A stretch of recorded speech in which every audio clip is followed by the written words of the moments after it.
Heyo everybody, Haku here with my review for Tower of God Chapter 422 or Season 3 Episode 5. Still getting used to the whole Season 3 thing. I really enjoyed it. I thought it was really funny.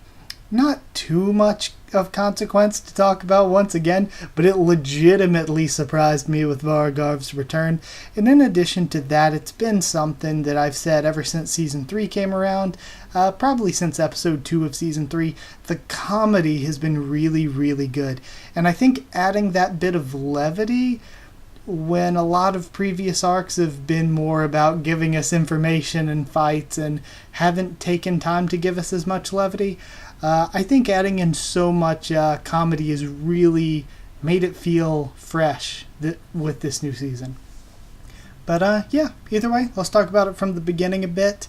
So we start off learning that the Canine Tooth Festival's coming soon and that Yama's only going to meet and make a deal with Karaka if Karaka can bring him Dang Dang or if Karaka can take him in a fight.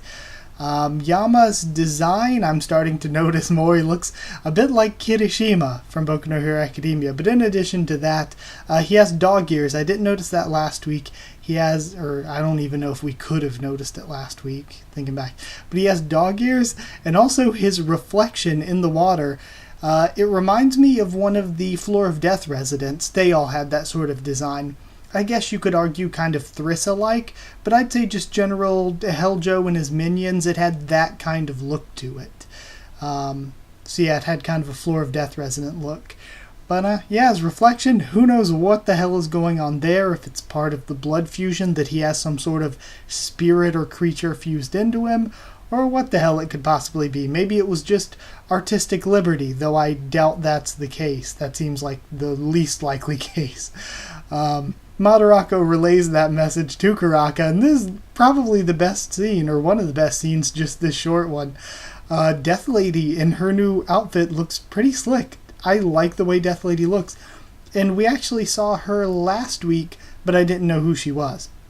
Because last week we saw Madarako, White, Karaka, and somebody else, and it turns out it was Death Lady. Didn't recognize her until this week. But yeah, I'm liking it.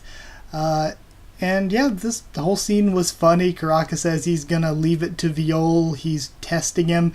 And I love the way that Madarako is just like, oh yeah, you're giving him a chance. So nice, sir. And we have the well done, Lord Karaka, coming from the background. It's so good. And Karaka just being tsundere is funny. But on a more serious note with the same thing going on, I mentioned it in the reaction that I love how Karaka, his journey has been starting out, doesn't believe in Bomb, doesn't see what Jinsung sees in him, and then slowly throughout the series, Karaka kind of comes around to who Bomb is more and more. So yeah, I love that part of the story. We learned that the Snake Boy, his name is Yule, and he is the man with two snakes. I'm not sure if that's supposed to be a really kind of sort of childish joke or not, but yeah, he's Man with Two Snakes Yule. And he's totally turned into a comedy character already, but I kind of like it. It's like, the problem is when you present a serious character and all they ever do is get their ass kicked like Levi, it makes you like, well, why should I take them seriously? But when he's just straight up presented as a joke character, then it all becomes sort of a lot more fine because he's just a comedy character. So I like the turn that it's taken with his character, and with him and Discount Batis seemingly joining Bomb's team for now, then it kind of works with this sort of more serious Elaine and Hackney, and Bomb again is usually more serious, to have that sort of comic relief character as part of the group. At least this current group. I doubt it's going to last all that long, because he doesn't really seem like the kind of guy that's going to be a long-term Bomb ally, but what do I know?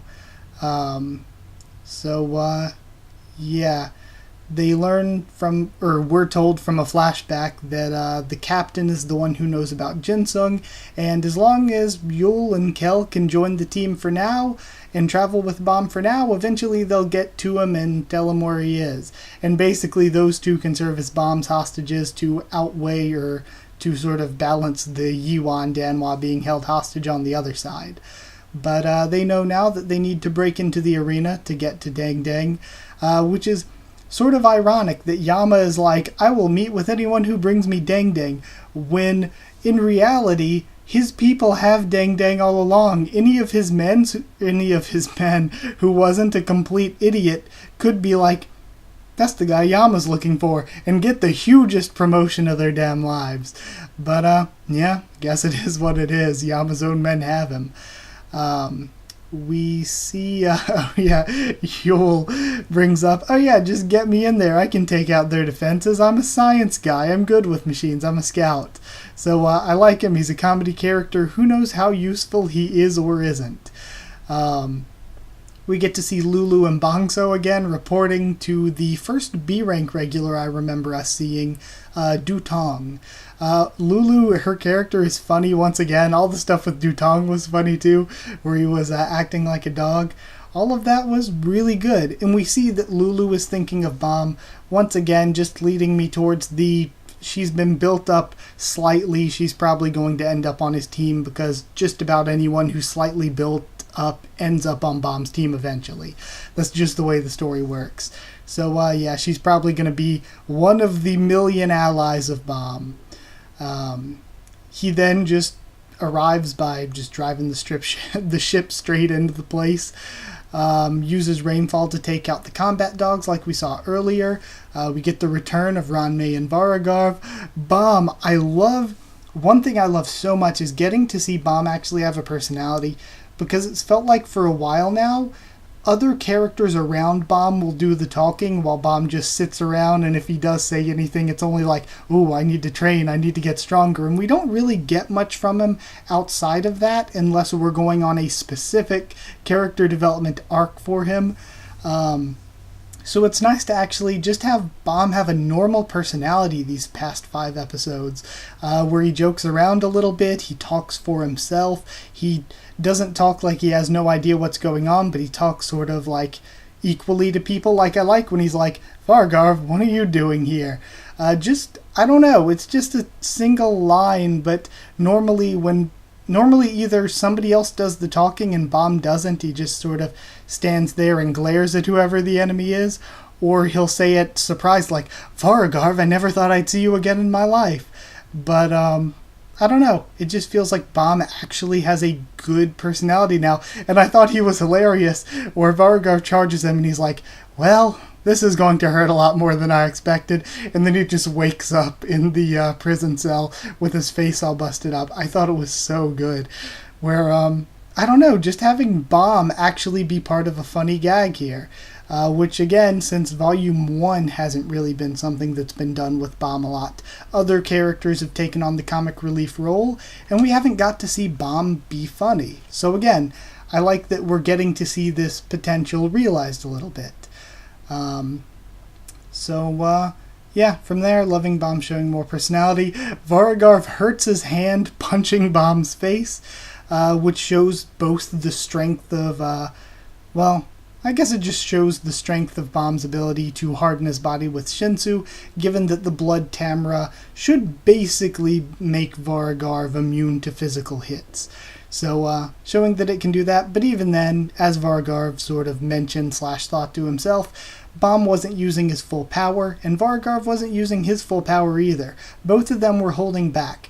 Bomb was holding back because it seemed like either from what we found out later on, he's sort of still recharging his power and that's why he held back, or it was because of what Varagarv was saying, where he seemed like he was trying to dodge on instinct, but it wasn't enough to be able to avoid Varagarv's attack power, which makes a lot of sense personally, I think. And then on the other side, Varagarv holding back because he's not trying to kill Bomb here, he's trying to capture him. So he vows, if we fight again, we're going to have to go serious with each other at some point instead of holding back like this. But Bomb decides to meditate in his holding cell, and he mentions that the skill takes a while to recharge. So I don't know if that skill is Rainfall in specific, or if it's his big, congealed, watery Shinsu that he's been using. But either way, it takes a while to recharge, which is probably a reason that he was holding back when it came to dealing with Vargarv. Now the skill he's talking about could be his sort of observation haki avoiding being hit skill, which is why he was dodging attacks, but then he couldn't dodge the one he got hit by eventually. Or it could, I would say it's probably the rainfall or watery Shinsu thing because of the stuff showing up behind him when he was fighting there. But it takes a while to recharge. So Dang Dang is a rice ball looking motherfucker. Really, really weird, and he's refusing to fight in the arena like we knew he would. And that's it. So yeah, fun chapter. I loved it. I love the comedy in it. I thought that even the unintentional laughs, like Dang Dang's sort of ridiculous design, are great. But yeah, 8.5 Mad Dogs out of 10. I really enjoyed it. Hope you did too. Same old for the future. Or reactions on Sundays now, and reviews will be on Mondays now. So if you did like the video, comment down there to tell me what you thought of this chapter, what you thought of my thoughts on it and all that. Subscribe for more. Tower of God much more on the channel. Follow on Twitter if you want. I can try to keep you updated there and stuff for the channel or talk to you there. And if you want a link to our Discord server to talk to me or more of us there, then just ask and I can give you a link. That's it. Thank you once again for watching, and I'll see you all next time.